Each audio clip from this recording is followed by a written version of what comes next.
Hey everybody, this is Coach Max at San Francisco Crossfit. Today is our day 14 workout. For those of you familiar with me, you know it's coming. For those that have never seen these videos before, I film these videos as preparation for my students for our remote Zoom class and private appointments. But if you want to follow along at home with this video, you can as well. Everything you need is contained in this video or my channel. If you have any questions, just send comments and I'll get back to you. Okay, so day 14, we have two workouts, part A, part B. Part A is a 9-minute ascending ladder. That means for 9 minutes, we're taking a triplet of movements, 3 movements, and increasing the reps every round. Our first round, we're doing 2 reps of each of the movements. The second round, 4 reps. The next round, 6 reps, 8 reps, you get it. By the end of the 9 minutes, you're trying to get to as high of a round count as possible. So, what are our movements? We have, first to start out, we have our down ups, then we have push-ups, and then we have a weighted clean to squat. So I'll go over each of these movements, or at least talk about them briefly, so you can know where to get started. Okay, part B, we have, after that, we'll take a little rest, then we have 3 rounds. And this is going to be 10 right leg forward lunges, 10 left leg reverse lunges. So you think about that, you're stepping forward with the right leg, then stepping backwards with the left leg on the second rep, and then forward with the left leg and backwards with the right leg. So it's actually the same position, it's just a different way to get there. Then we finish that up with 15 weighted squats. After that first round, you rest as needed, then you repeat 2 other rounds. Okay, let's talk about each movement specifically. Now, for all you guys, each one of these movements we do all the time. You need to know the basics. If you don't know the basics of each of these movements, why we're doing them, how we're doing them, and what variation you might need depending on how your body is, you can check below. There are links to all these basic movements. I'm going to continue now talking to my class who are a little more advanced and take some more advanced instruction. So here we go. Okay, starting out with our down ups. As you well know, our down ups go from here, and back up. This can be done in a standing position, this can be done in a kneeling position, or this can be done in a quadruped position on the floor, going back to forward. There's a variation for everybody, pretty straightforward. Then we have our push-ups. Everybody's on the floor for these. Good movement patterns here, nice flat back. Really remember to keep those shoulders back and down. Chris, Ed, everybody drop those scaps. Any of my athletes with foot injuries, amputations, Chris, Ed, Alan, you can keep one leg over the other one if you want for stability, or of course drop a knee to the ground. What I care about are the legs are engaged. Your glutes are tight and pulling. Anybody with any arm issues, Diane, anybody with post-polio, we can do floor presses for this. And anybody who doesn't want to get on the floor, traumatic brain injury, I'm thinking Tristan, sore knees, Rachel, you can stay in an elevated position for those push-ups. Second, or after that, we have some weighted clean to squats. Now, of course, I forgot to bring a weight out here. Shame on me. I'll grab one. It's right over here.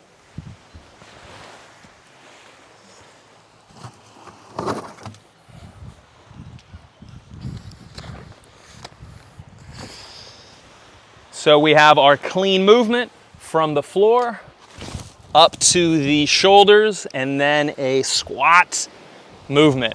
Clean to squat. Whatever weight you have, whatever weight you want can be done with anything. We can do this in a kneeling position. If we're going to be a seated athlete and we're not going to be squatting, let's sub this with a clean to press. That's fine, or a clean and then a dip afterwards. And as always, any of my athletes, we can break this up. If you want to do all your cleans first, then all your squats afterwards. Due to transfer issues, no worries, that's fine. So you get through that one round, 2-2-2, and then you continue to the next round, 4-4-4, 6-6-6, until I say stop or you die. Either one. I'm just kidding. Don't die. do not die. And as a disclaimer, remember, never start moving unless your doctor has okayed you to move. Never forget that. I'm not a doctor. All right, part B, we have 3 rounds, 10 right leg forward lunges. Right leg forward lunges.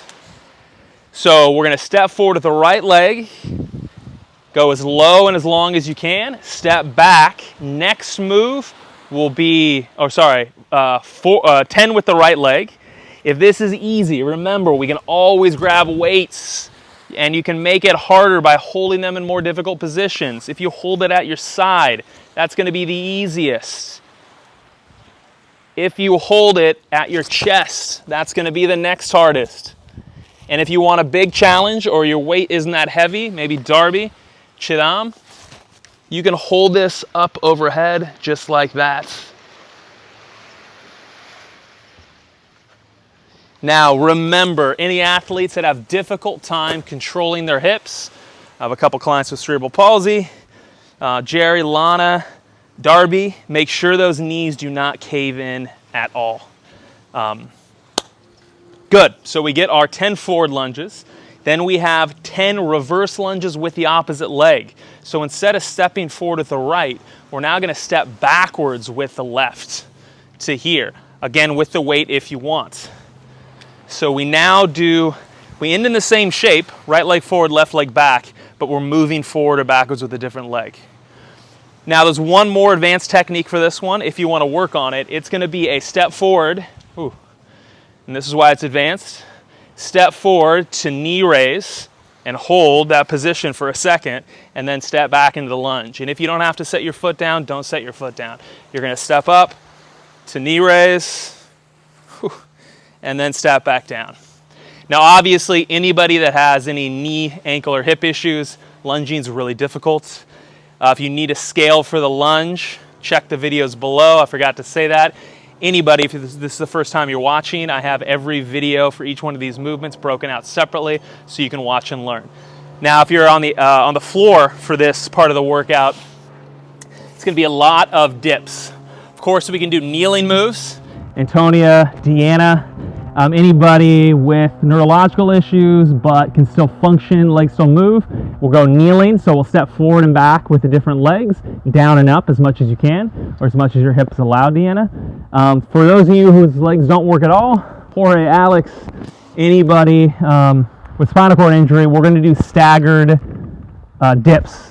So we're going to get a couple yoga blocks, or however high you want something to dip on, and you're going to stagger one hand in front of the other and dip, and then one hand in front of the other and dip. So one will be right hand forward, one will be left hand forward, left hand back, right hand back.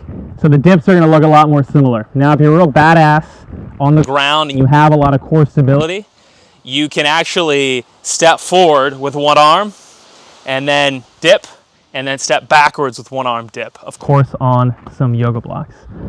After all those, we finish off with 15 weighted squats.